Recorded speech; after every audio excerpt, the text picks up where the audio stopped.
Welcome to my channel Rehan Super Tech जी guys, कैसे सब ठीक हैं, खैरियत से।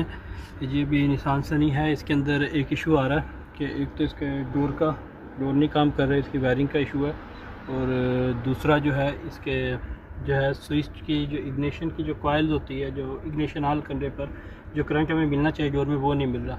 तो अभी इसका मैंने बॉक्स ओपन किया, वायरिंग जो है ना मेल्ट हुई भी है। आई थिंक इसी की वजह से जो है वो करंट उसको नहीं मिल रहा था, इग्निशन को करंट नहीं जा रहा था। तो मैं अभी इसका उतारता हूँ और इसकी वायरिंग को सेट करूँगा जहाँ जहाँ से जो सी चीज़ ख़राब हुई है। ठीक है, तो ये इसका स्टीयरिंग बॉक्स है, निसान सनी 2002 मॉडल है, जापान ऑटोमेटिक। और मैं इसका करने लगा हूँ। ये भी सारी वायरिंग खोली हुई है। गाड़ी वॉश कराई थी तो इसमें कहीं पानी भी गया और जिसने वॉश किए, तो अभी सारी रिले मैंने ऑन की हैं। अभी ये रिले में पावर नहीं आ रही है, अब चेक करनी पड़ेगी कहाँ से है, क्योंकि इसका जो फ्यूज़ बॉक्स है उसके बिल्कुल भी कुछ नहीं लिखा हुआ, सब इसके मिटा हुआ है इसमें से। तो फ्यूज़ चेक कर रहा हूँ, वायरिंग चेक कर रहा हूँ, उसके बाद इंशाल्लाह इसको मैं सेट करूँगा कि इसके डोर जो है ये काम करे, क्योंकि डोर बिल्कुल नहीं काम कर रहे, कोई भी सब कुछ बंद हुआ हुआ है इसका। मीटर की मैंने कल एक वीडियो बनाई थी, तो मीटर को मैंने सेट कर दिया।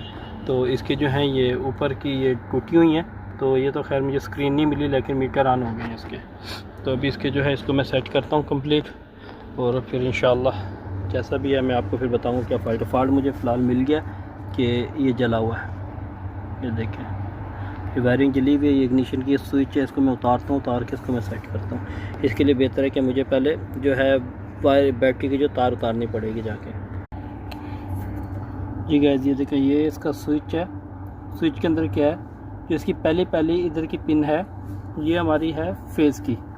ठीक है, इसमें जो है जो पहली ऊपर की राइट साइड की जो ऊपर वाली पिन है, ये सलफ की, इसमें आएगा फेज़। ये मोटी जो है, अगर हम ग्रिप इस तरह लगाएंगे, ये फेज़ जो लाल और ये वाइट है वायर आ रही है, ये इसका मेन आ गया करंट। तो इसके बाद जो है ये दूसरी इधर की फर्स्ट, सेकंड, थर्ड, सेकंड और ये फोर्थ, 1 2 3 4 5 6। तो ये फर्स्ट में मेन आएगी, और जब हम सलफ मारते हैं तो सलफ दो जगह से जाएगा, एक है सेकंड में और एक फोर्थ में। तो ये दोनों पॉइंट सलफ के साथ लगेंगे। और जब हम चाबी ऑन करते हैं, चाबी ऑन करने के ऊपर क्या होगा, फर्स्ट तो मेन रहेगा, और ये जो थर्ड जो है, थर्ड, फिफ्थ एंड सिक्स्थ, ये जो है हमारे ऑन पोजीशन में, इन तीन में करंट आना चाहिए, इनके साथ कंटिन्यूटी होती है। अब मैंने इसको चेक कर लिया, मैं इसमें दिखा नहीं सक रहा क्योंकि इसको पकड़ना मुश्किल हो रहा है मुझे। तो मैंने भी जब स्लफ ऑन किया, तो स्लफ ऑन करने पर ये जो इसको अगर मैं फर्स्ट रखता हूँ ऊपर का, first, second, third, first, third, fifth and sixth, ये तीन पिनें जो है हमारी स्लफ के साथ ये नॉर्मल स्विच ऑन पर करंट देंगी। और जब हम स्लफ मारेंगे तो फिर ये इसमें सेकंड में और ये फोर्थ